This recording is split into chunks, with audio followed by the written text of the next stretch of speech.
When you travel to Bolivia, you kind of just have to go with the flow. 6-hour plane flight is not that bad. You get a little sleep. Well, the drive out to Tacachilla was probably a highlight for not just me, but for everybody, I think, on the trip.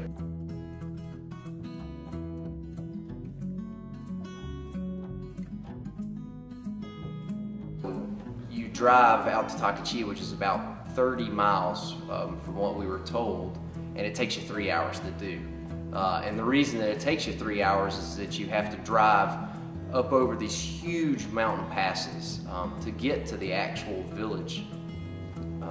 And on the way, you're up at altitudes of 14,000 to 15,000 feet, and you're staring at mountains that are at 22,000 feet that are snow-capped.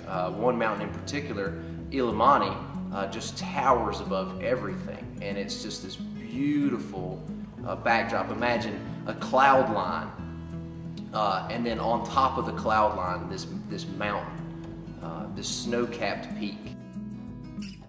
But as we're coming into the village, like, what do we see but the kids getting out of school, and they just light up with these huge smiles, and they start running, and we're all kind of surprised at this.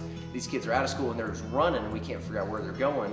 Well, when we pull into the parking lot, or you could say it's a parking lot, when we pull up to the children's home, here we're met by 20, 25 kids, all with big smiles on their faces, and they're not shy in the least bit. They come right up and they jump on me, and they're just giving me hugs, and they're saying things that I don't understand, but I knew what they were saying without me understanding the language. It's just this beautiful moment where you feel the love of a child.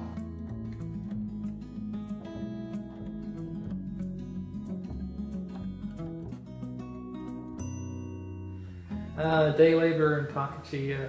It's fun, actually. I mean, we again, it's not what you would consider a vacation, but again, the fun thing about it is just that you're there with other people who are doing the same thing you are, and and you're hanging out and just doing something that is going to be beneficial for these children and at this orphanage and for the people of Tacachilla, and it's just you just have a good time.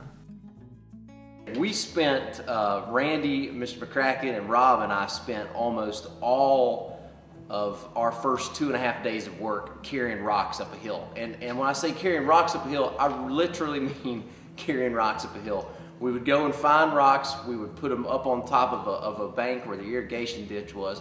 We would pick the rocks up and carry them up the hill to where Gavin was building a rock wall. And later we ended up building a stone path. So I felt like we moved a dump truck load of rocks, but it's very possible that we only moved, 4 or 5 wheelbarrow loads. The children in the village were incredible in the way that they worked. I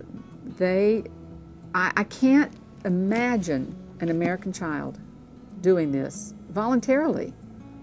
But there was even a 4-year-old who, when we were carrying sand up to the top to make concrete for the latrine, to build the latrines, she had her little sack of sand over her shoulder that she carried up all those steps and then carried on up to the, and dumped it out in the sand pile.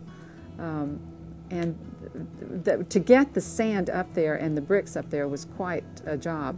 So we just created these real long lines where we handed off sand and bags of sand and bricks to each other, and the kids were right there in the line working just as hard as we were.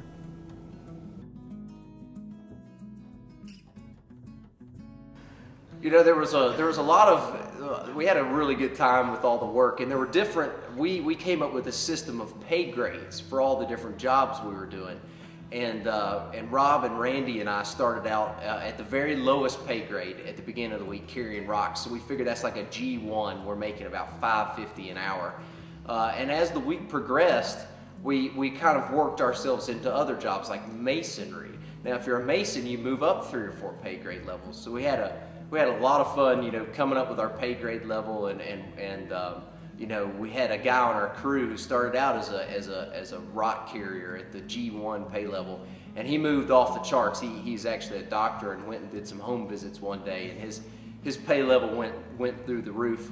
We were all a little jealous of it, I have to admit, but we gave him a hard time about being a Girl Scout and about going out and playing a golf game when all of us were still carrying rocks.